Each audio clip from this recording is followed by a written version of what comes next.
Making a sustainable music career is always a hot topic, and opportunities around music monetization are always evolving as time goes on. Artists express a lot of frustration around streaming payouts, but it's amazing to me how many artists are not being proactive in fully monetizing their dedicated fans. And in this episode, we're going to talk to an artist that generated over $200,000 right from their own website from their dedicated fans. So you're going to want to hear this one. Let's get to it. You're listening to the CD Baby CD Baby DIY Musician Podcast.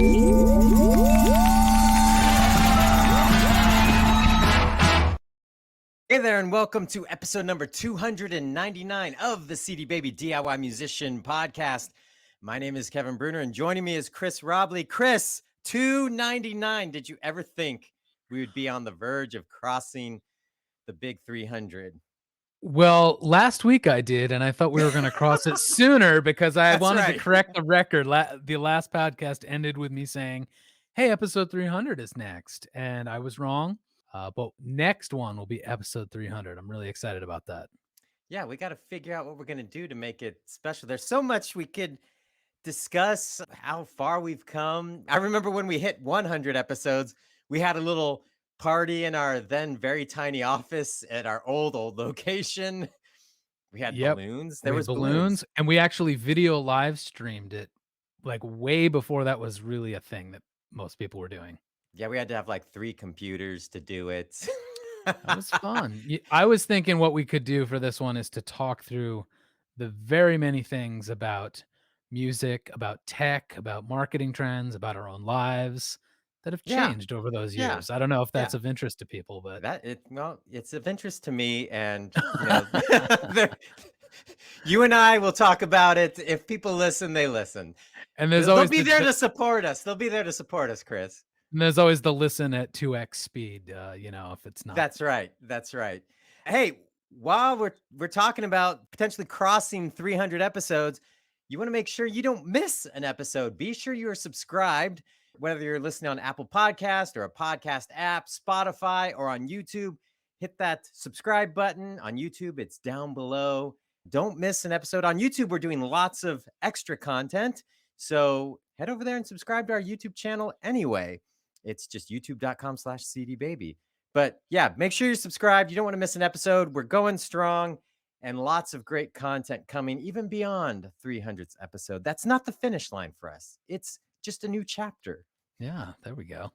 Chris, we must mention that at the end of this month, this will be the last episode that everyone listening will hear before tickets for the DIY Musician Conference, which are currently $99, will go up to $149. So at the end of April, tickets will go up from $99 to $149. So get your ticket now. You know what you get for $99? You get a whole weekend of learning from industry experts. We're going to have every topic that you want to know about represented. We're going to have so many industry professionals. You'll hear from DIY artists who are doing innovative things to move their music forward. I find that very inspiring every time. We're going to have opportunities to showcase your music. And if you buy in at the $99 price, you are in the pool that we go to select for performance opportunities. And we're trying to get more performance opportunities throughout the day than we've ever had. And you'll have access to people from top music and tech platforms. So many of them are coming this year, more so than ever before. They all want to be with the artist community, and you'll have one-on-one mentoring options, and you'll make connections with other artists who are all in on their music career. And that is so inspiring and amazing. And it's just the best way to spend 3 days of your summer, August 26th through 28th in Austin, Texas. And, there's also the feeling of joy you get from spending a weekend with people that are like-minded, that are all in on their music career, that are doing things that you're doing, that understand what it's like to be a musician and trying to make things happen. So head on over to DIYmusiciancon.com to get your tickets. And I can't wait. It's going to be so good. All right. We need a little setup for this episode. We're going to be talking to Adam Ezra from the Adam Ezra Group. And Bandzoogle recently put out a press release about how musicians made money with their websites in 2021. And in 2021, artists made $9.9 million directly from their Bandzoogle websites. This is just Bandzoogle data. And the great thing about Bandzoogle is it is all commission free. All these revenue streams that I'm gonna list out some numbers in a second. All of them are commission free. So you make 100% of the money. Outside of your monthly Bandzoogle website fee, there's no extra fees to generate all these revenues. So 9.9 million. Here's how it broke down. And part of the reason why I think it's important to share this info is because the great thing about what you can do with Bandzoogle is there's so many options that it's like you just need to get creative and think of different things, and it can turn those diehard fans into a real revenue source. So anyway, here we go. 637,000 from digital music sales, 6.4 million in merch sales. That's a lot of merch. 831,000 in ticket sales. I expect that number to be much, much higher in 2022 as we get out of the pandemic, because I'm sure that would have been much bigger had people been touring like normal. 877,000 in digital merch sales. And I would assume that's things like PDFs, songbooks. That's the thing where I think there's lots of opportunity for artists. It's like you make a digital item, you can make it on your computer and then sell it to your fans. It's like free money. 545,000 in fan subscriptions. They have subscription like similar to like what Patreon does, even though it's more simplified, which I think is better. And so 545,000 from fan subscriptions and about 500,000 in tip jar donations. That's a lot of money. That's real money. And so here's my hot take. My hot take is that artists spend so much time griping about streaming payouts when they could be making so much money, focusing that energy, getting creative around how to use these tools to monetize their fans. My band's been using a Bandzoogle website, and we've generated thousands of dollars. So much of it was just free money. Like I just put up our album, I put up our whole catalog and made it available for a price, and people buy it.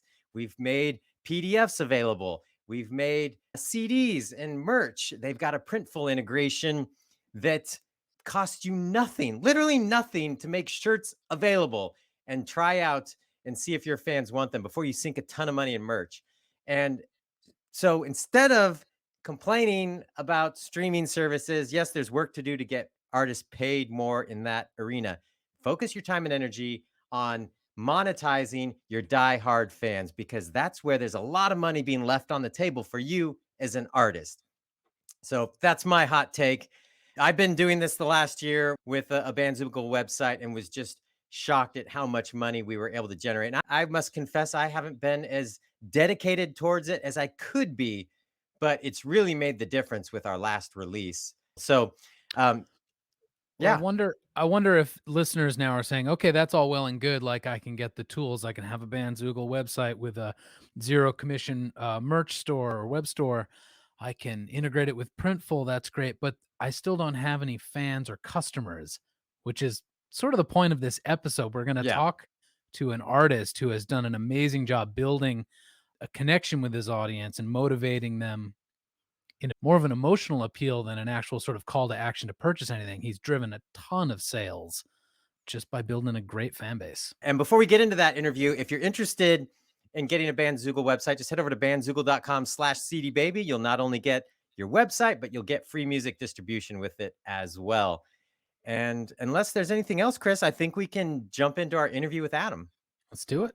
Well, joining us is Adam Ezra. Adam, great to have you on the podcast today. I'm excited to hear about what you've been doing. And Bandzoogle made this big announcement about artists selling music from their stores and featured you as having sold over $200,000 through your band website, which is amazing. So congrats on that. We want to learn how you did it. So that's why we want.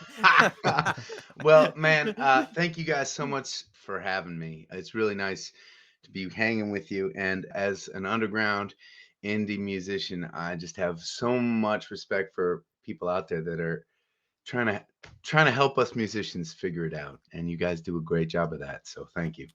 Well, thank you. We have high hopes that you will make a very detailed outline of your success, and so every listener will also make $200,000. Man, you know what? Give That us would the- make me so happy. That would make me so happy.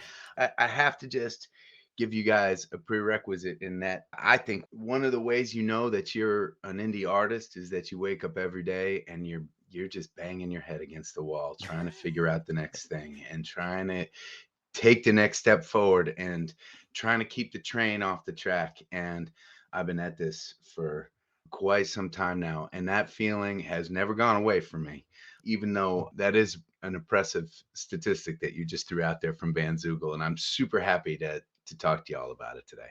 Yeah. So why don't we start with, I know your story, you kind of had your whole kind of music world going in one direction and the pandemic hit. Why don't you give us a brief history of your career and then how things changed Yeah. and forced you to pivot and what you were doing, which led to a lot of live streams and all that. Right. stuff. And continuing to pivot, I think it feels like every day. I've been playing music for about 20 years, and I'm a guy from Boston, Massachusetts. And my story is absolutely not a fairy tale story. You know, at first I couldn't get a gig anywhere, and we would find the nastiest, dirtiest, emptiest bars in Boston to play, and we would just try to get people out to come and see us. And sooner or later, people would be filling up those nasty, dirty bars, and we get hired by some of the nasty, dirty bars outside of Boston and then around New England. And then we started to get invited to play in actual real music venues. And that was an exciting shift. These days, at least before the pandemic hit, we would be on the road 200 plus days a year, and we would drive about 80,000 miles in our van, and we were just scrapping and scraping. Any fan that knew of us, they hadn't found us from the radio, and they hadn't found us from the soundtrack of a hot movie. They had found us through somebody just telling them about a band that they liked, that they saw in a local spot. And that's been our story from day one. And it's been a battle from day one, although I have to say, an incredible battle, an incredible journey. We have, I think, the most inspiring fan community of any musician or artist I have ever known. And what happened when the pandemic hit is really a testament to that community. It was the first day of the pandemic. Well, it was the first day that I had canceled. It was a Friday, March 13th. I remember it. You know, I had been invited to go down to Clearwater, Florida to open up for Southside Johnny and the Asbury Jukes, one of my favorite all-time bands. I was so excited to go down there. They declared a pandemic. I was scared. I was less scared about myself than the people that were buying tickets to come to these shows. And I didn't know what a pandemic was, really. I mean, I just didn't know what was going to be. Anyways, I called up Johnny and I told him, man, you know what? I think it doesn't seem super smart for us to be doing this thing. And I think I'm going to just bow out. And he said, all right, Adam. And I was home on a Friday night. I was feeling scared and I was feeling lonely. And I just decided to live stream just to feel a little less alone and scared. I was joined by hundreds of fans. They made me feel a little bit better, a little bit less isolated. And I said, well, I'll tell you what, I'll come back tomorrow if you come back tomorrow. And the next day I showed up at the same time, 7 p.m., and hundreds more fans showed up. And the next day, hundreds more showed up. And then 1,000 more showed up. And so we called it the Gathering Series. And over the course of the following stretch, every single night, I would be online with my fans. And again, it was less of a concert kind of environment. I mean, I'd be playing music, but I'd also be talking like we're talking today. And it was mostly a place for consistency and connection. And for 500 nights in a row, the Gathering Series went on every single night. It was one of the most inspiring and crazy journeys of my life. Where were you going live to? Was it multi-streamed? Was it just on Facebook? What were you doing there? It's a really good question. I started off on Facebook. And man, it was frustrating. I would have liked to, in a perfect world, just gone to all my platforms at the same time. But as any uh, artist knows, we're like all of us musicians and podcasters. I mean, we're it's really like we're like the pioneers.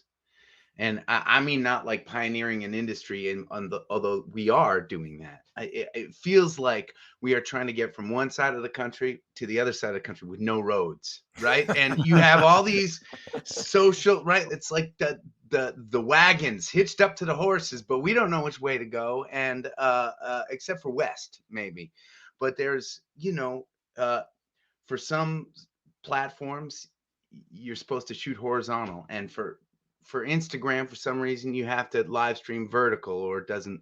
And then you can do lots of jump through hoops to try and get to stream through both. But for most of the pandemic, we were just live streaming through Facebook. Now we live stream on Facebook and YouTube at the same time. And even though we're not going every single night, the Gathering series is now a twice a week thing. Once a week during the weekends, I'll live stream one of our band concerts from tour, and every Tuesday night at 7 p.m., a couple hours from now, actually, I go live, just me and a guitar from wherever I am. And how scripted is it for you? It's totally off the cuff. Do you prep a set list? No, well, that's a good question. Our art form is a somewhat unscripted art form as well. When we go on stage as a band on tour, we never have a set list before we go onto the stage, and every single night is completely different. We have lots and lots of songs, and no two concerts are ever the same. So I was actually right. My audience was prepared for a deep dive, because there's a lot of content out there already. But each night, really, I would think about what songs I wanted to play. Sometimes I'd write down some notes. Sometimes tonight it's going to be a request night, which means that anyone that's on the Gathering with me can ask for any song they've ever heard me play.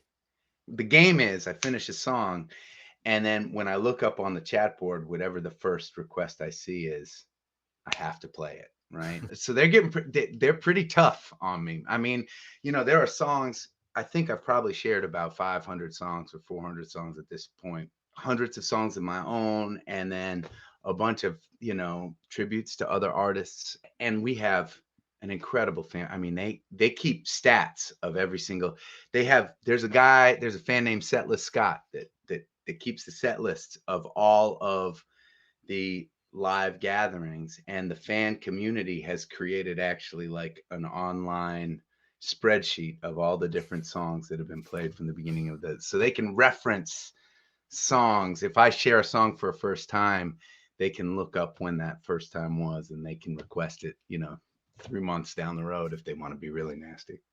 You've got real fans when they're willing to make spreadsheets about you. Right. Right. Well, and that's one of the most amazing things about harnessing the power of a community, which we certainly do as an indie band, as an indie project.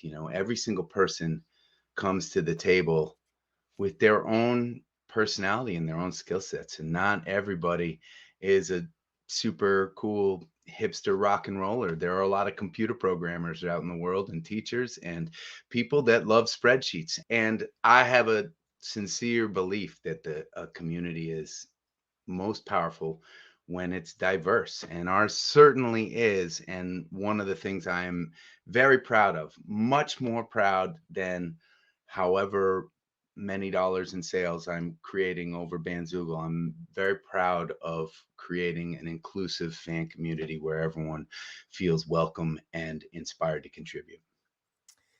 Before we get into some of the, more of the how you start converting live stream audiences into sales, I'd love to, going back to those pre-pandemic days where you were saying we were just playing these crappy bars.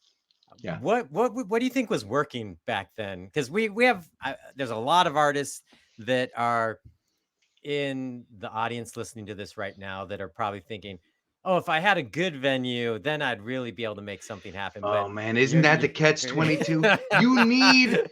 You need to be playing in the good venues to Yeah. get the fans, but you can't get into the good venues until you have the fans. It's this Yep. catch-22 that is the most brutal. It is the most brutal scenario. And I wish, man, for you musicians out there, I wish I could say there was a magic bullet. There was not for me. It literally grew one fan at a time, one gig at a time. We would play 5 hours a night. We would play any place that would hire us. We'd play at ski lodges for après ski shows. We would do anything that we could to get in front of human beings. And it took 20 years just to get to a place where we could be scratching out a living, right? And even now, right, our business, and just full disclosure, I don't like to keep secrets about anything, so you guys can ask me anything you want about money stuff, right? But our business is really scraping and grinding to try and get to becoming a $500,000 grossing business. But even making that much money, right, as a business each year, I'm still making, I don't know, first year teacher salary, something like that, because I hire this team. I've got a team of musicians that I pay, and I've got a management company. I got a booking agent.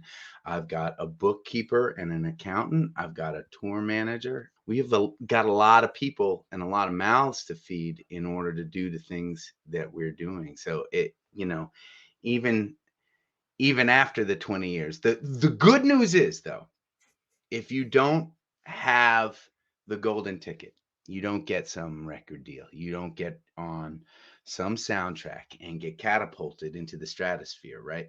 The good news is, if you grow your fans one at a time, like we have, if that growth is super, super slow, but super, super steady, those fans in that community will be with you for the rest of your life if you value them. If you can find ways to show them that you value them, they will be with you forever. And I would say that's a testament to our success, more so than anything else. And that's probably the thing that I am the most proud of.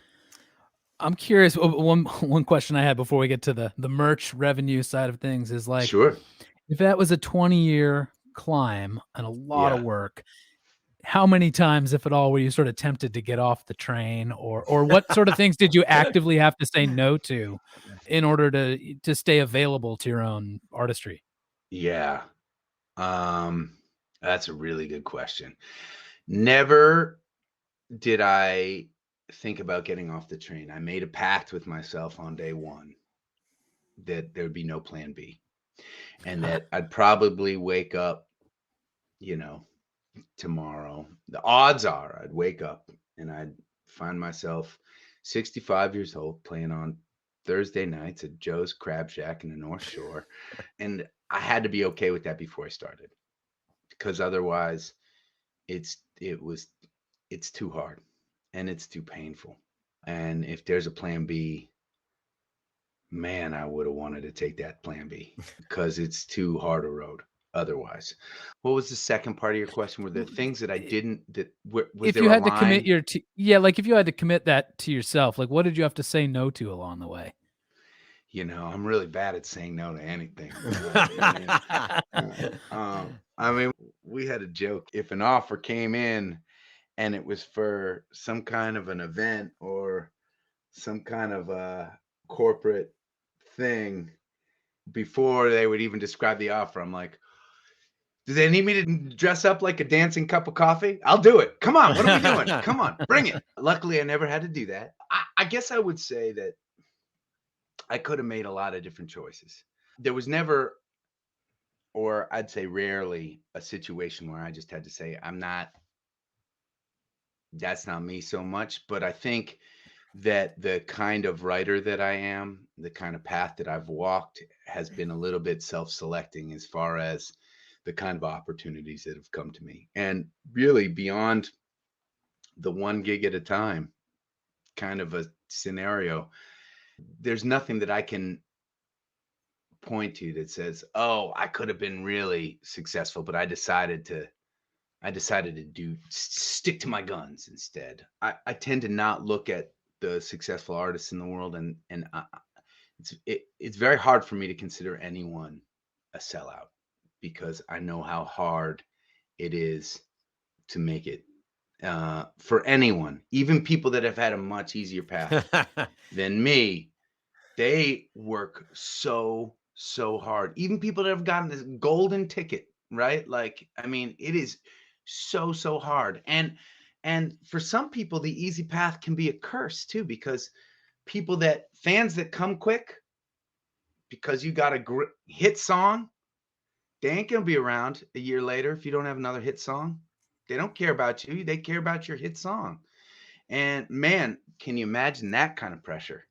Right? When the numbers are up here, suddenly you have a business that doesn't have, right, that doesn't have hundreds of thousands of dollars of expenses, but it's got millions of dollars of expenses, and it's all dependent on you coming up with the next hit song, right? Of you continuing to fill giant venues, right? It's a different kind of pressure and a different kind of situation. Now I'm all stressed out. Sorry. Thinking about the pressure. It's a brutal job, man. It's a brutal industry we're in, which is why it's so important. It's so important that there are guys like you that are out there that just won't talk about it and unpack it a little bit, and keep hitting me with your questions, because I have a hard time answering in a linear fashion, as you well. can The tell funny thing is that when you're talking about it, I mean, that when I've been on the road touring and things like that, to me, it's just one giant adventure that you never know what's going to happen from moment to moment. And there's people that are wired to love that, and there's people that are wired to despise that. And I feel like the people that love that excitement, that an adventure of it, are the ones that don't want to get off the train, because it's like, you could go do a plan B, but why would you want to? This is exciting. Who knows if I'm going to eat today or I'm going to have the best meal of my life? You never know. Yeah, I hear that, man. I think for me, it's funny.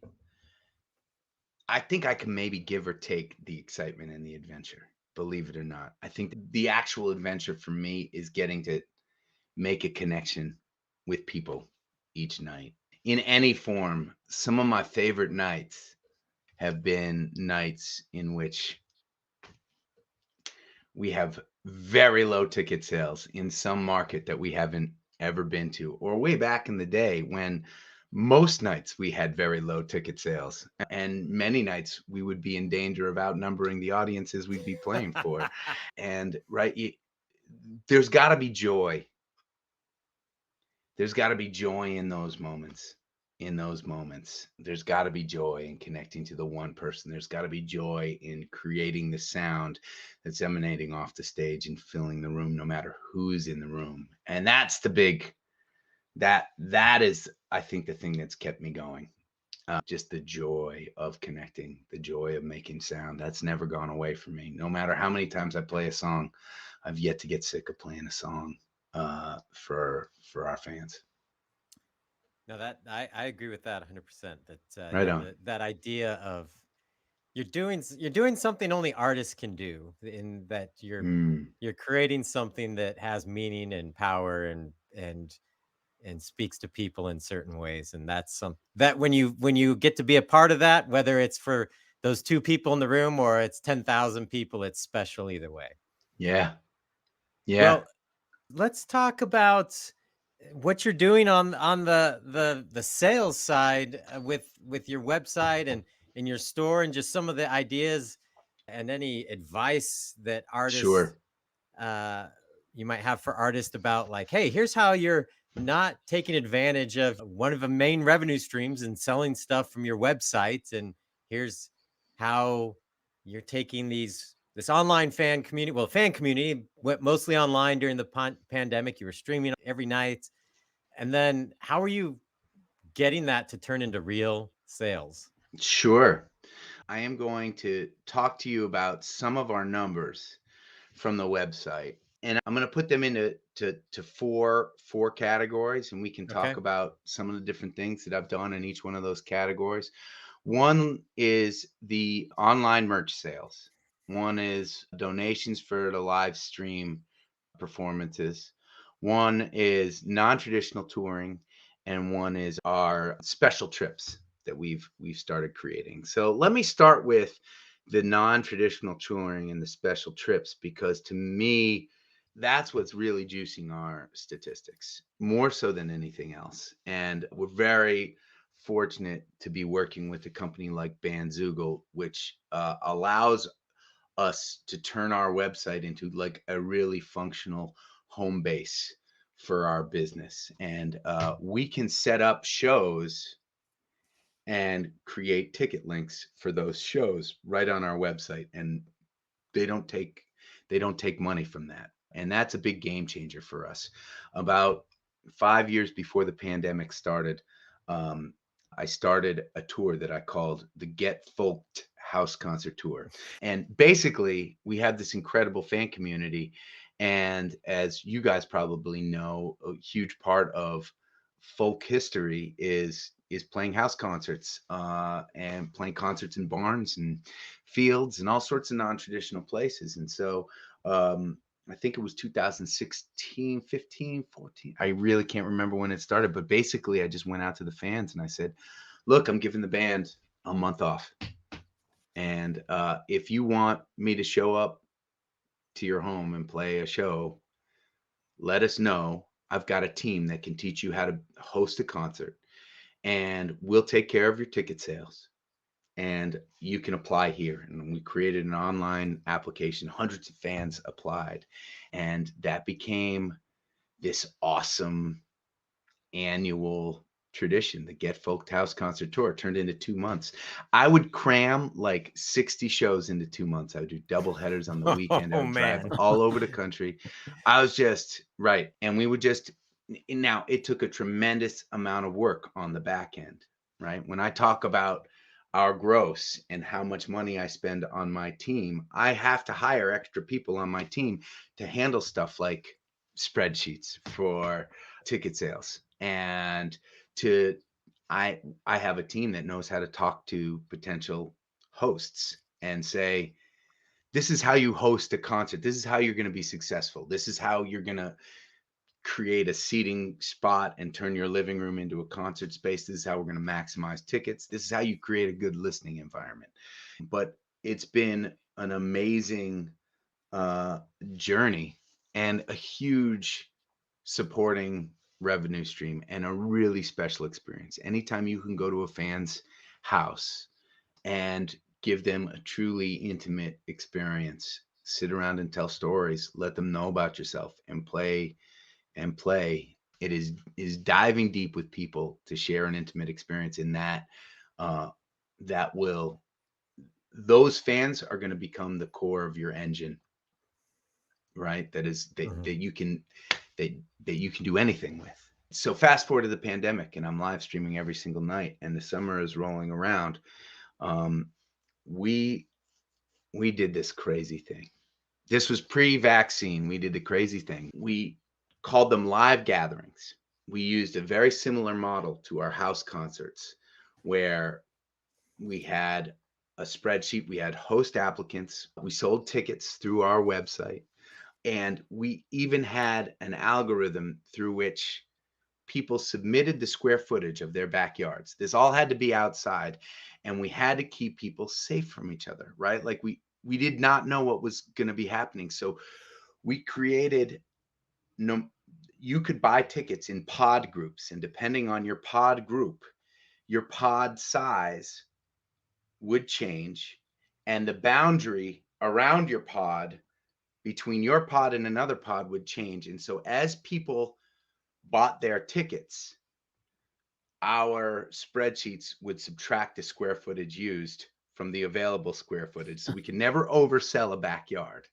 And we had this huge list of rules for wearing masks, for using sanitizer. We played 100 socially distanced potted shows with just fans hosting and fans coming, without one case of anyone getting sick during the pandemic before vaccines. And it was a huge testament to the power of community when they when they can organize and motivate. But that was a huge part of that revenue stream. I'm looking at some of the stats from Bandzoogle that they shared with me, and they said that the non-traditional touring ticket sales came in at $142,000, and that was just us saying, "Hey, you know what? We can't play in the venues.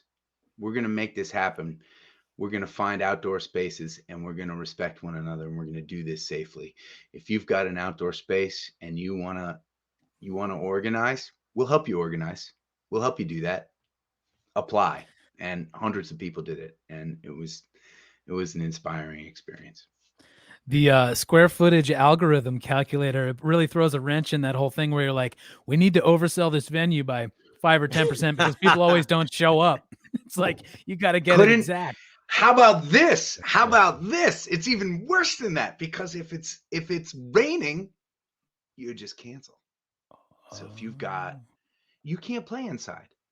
You're completely weathered. I mean, it's just, we had to completely change the way we thought about playing music and getting out there, right? So, I mean, and our tickets were $40 a ticket, right? And we were mostly doing very small shows, 50 people at a show, all right? There were stretches where we would play every single night in a weekend, right? But, you can do the math, right? If a show that sells 50 tickets at a $40 ticket, if it's raining that day, well, you lose $2,000, and we lose another $1,000 in merch too, right? And that was it, right? Like, the numbers just went up. We had to learn to not depend on any one particular situation, right? And that it was really, really hard. And the way we oversold, to go back to what you were saying, the way we oversold is we oversold ourselves. We booked too many shows because some of those shows were gonna get canceled, right? If you want, do you have any other questions about the non-traditional touring? Because I'm happy to continue to answer them, or I can go on to the next category. We can go on to the next category. So the other one that's happening these days that I'm really excited about, and really, you have to get to a place, I think, where as an indie artist, you really have that engine that I was talking about, that core group of fans that are super in. You need to have people that you need to know that you have an engine going already, because once you have that engine, you can do really, really fun things. You have this community, you have this engine that's humming, you have people that want to get more involved, hear more, experience more, get to know you more. And so one of the ways that we're utilizing that as a band and as a business is we've decided to start creating some trips. We have 2 different trips right now that we do every year. In the fall, we call it the Autumn Getaway Sessions. And we did our first one last fall in Ogunquit, Maine. And we and it was yeah, I knew you'd like that.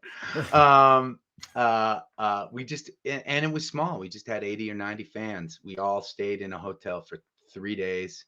We had different shows each day and some different activities during the day. One day we walked along the ocean side and ate clam chowder and drank rum punch. And another day we did a movie viewing, and we just fun stuff every night. After the evening concert, we would come back to the hotel and people would be jamming and hanging out, sharing their own music.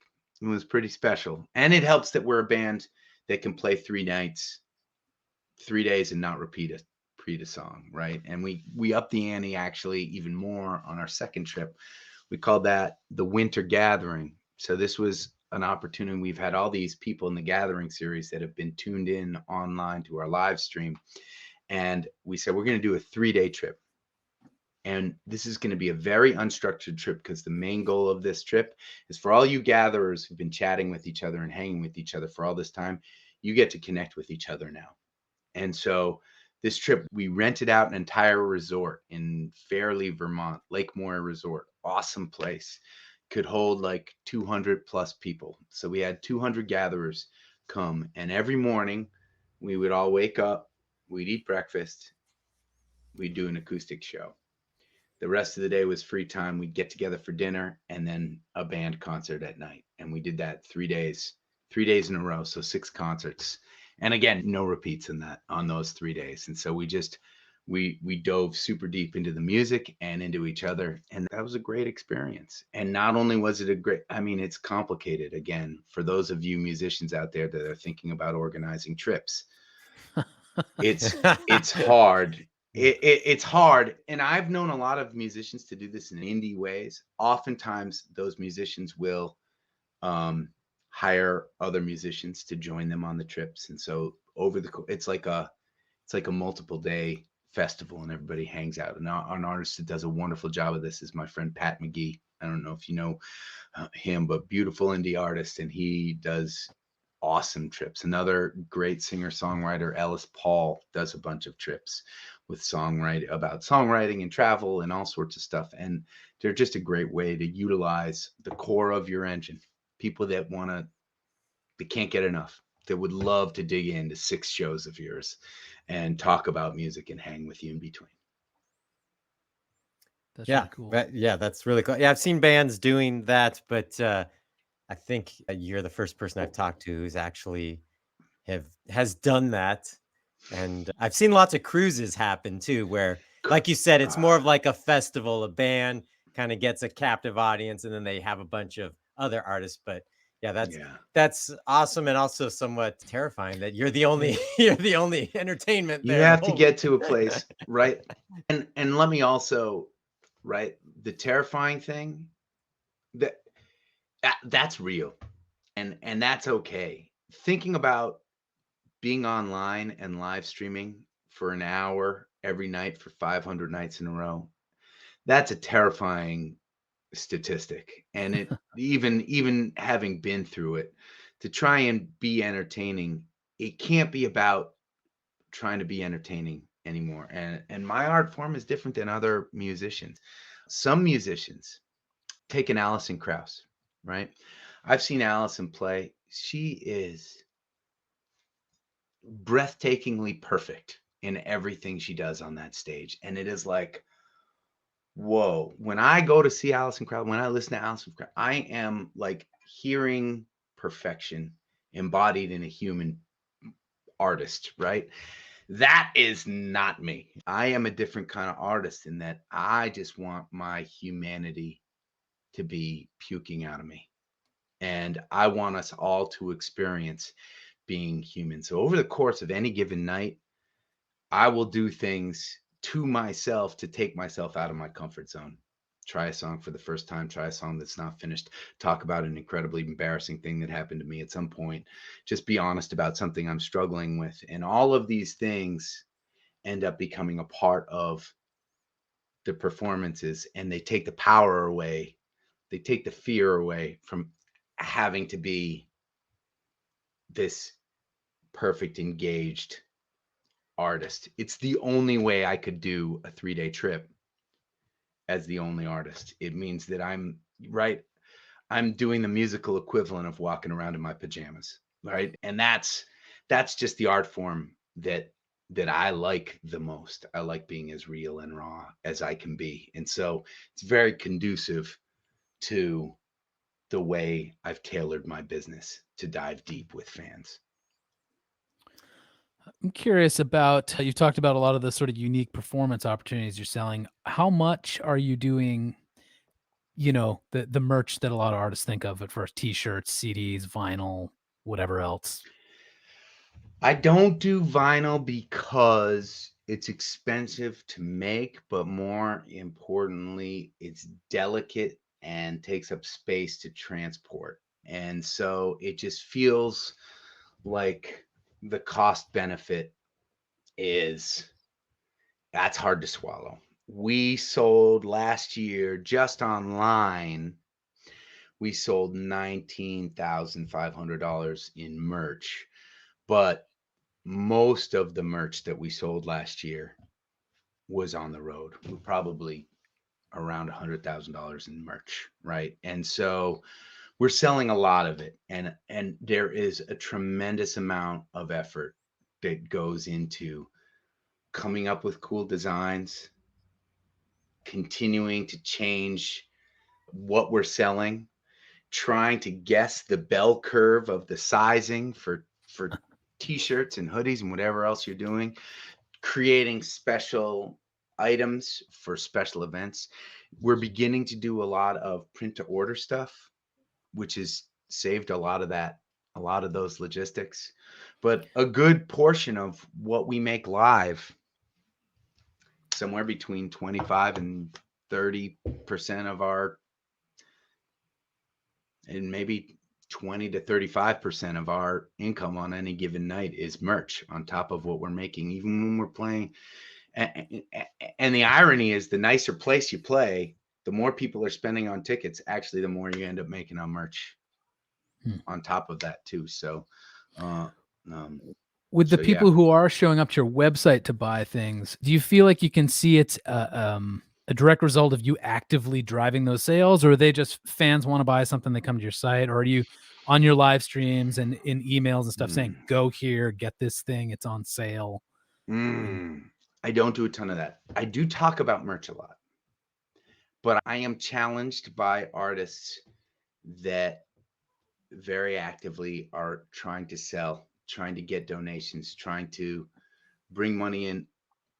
I want my messaging to my audience to be, I want to connect. I want to connect, not I want to make money. I want to make money, right? And I need to make money, but for me, the equation has always been, I want to connect. And I'll give you an example of something that I do that is an effort to connect, but I think it has driven merch sales. We let people, I talk about on the stage, I talk about letting people pay whatever they want for our merch. These days, we have a box on the table with cash in it, says, I love you. And we call it the I love you box. We have a credit card swiper that I need to get somebody to draw big I love you on the credit card swiper too. But basically, we tell people, look, times are tough, and you're here at this concert, and that means so much to us. And I've been down and out. I've been poor in my life, and man, I don't want that to stop you from taking home anything that you want on that table. Please stop by our table.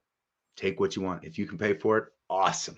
That's great. But if you can't, head over to that table anyways. Just honored to have you here, and would love you to just walk home and be listening to our music. And that messaging, helping people realize that we care about them more than the money we make from them, has this ironic, there's this ironic thing that happens, right? It makes people not feel like they're being sold to. It makes people feel like, oh, this is the kind of artist and community that I feel really comfortable being a part of, and I want to be part of it more. And you know what? I want to wear that t-shirt. And so over these years, I think relative to what we gross in ticket sales, our merch numbers are pretty high, even though that's the only messaging they get from me as far as merch. I'm not trying to hammer them on merch stuff. In fact, I even make fun of people that are planning to buy our CDs at the table. I say, for those of you dinosaurs out there that want to buy CDs, please buy them. They're there. And I have a unique perspective on this, in that I say, look, for the rest of you like me that don't listen to CDs anymore, that's okay. Guess what? When you're streaming my music on platforms like Spotify and Apple Music, Pandora, you are helping me. You are not stealing from me. You are helping me become more visible on those platforms.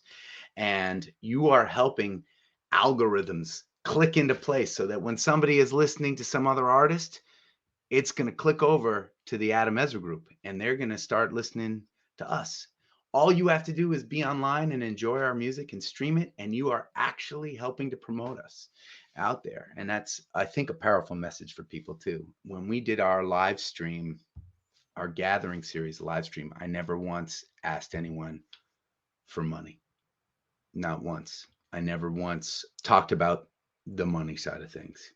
We did create a gathering series live stream page talking about the mission. And if you clicked enough through those pages, through those maze of pages that we created about the gathering series, there was a here's how you can give back if you want to. And there was a list of things. And most of those things didn't have to do with money. Most of them said, share this with other people, talk about it with other people.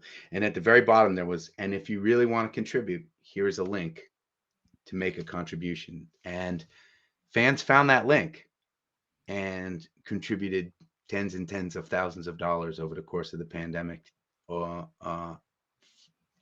our live streaming. And it was a pretty inspiring, amazing thing. So, I'm a big proponent of doing this very counterintuitive thing, which is to really not make it about money, to specifically not be selling, and instead to say, this is not about money. This is about you becoming a part of this community. That's what I care about. And that ironically has brought in better sales over time.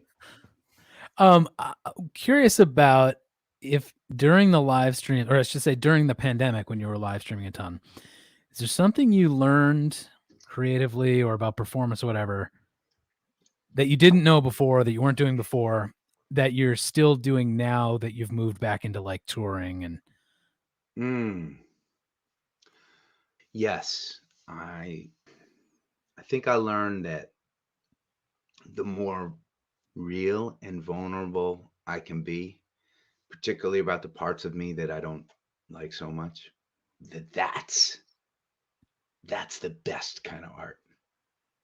It's not necessarily the kind of art that I ever envisioned making, but sharing the parts of myself that aren't working right, that are broken, that I feel ashamed of, that I'm struggling with, being as real and unperformancy as possible has been probably the most powerful part of the art that I'm creating these days. And man, there were so many. I mean, if you're live streaming every single night, you just can't be on every night. You can't have good nights every night.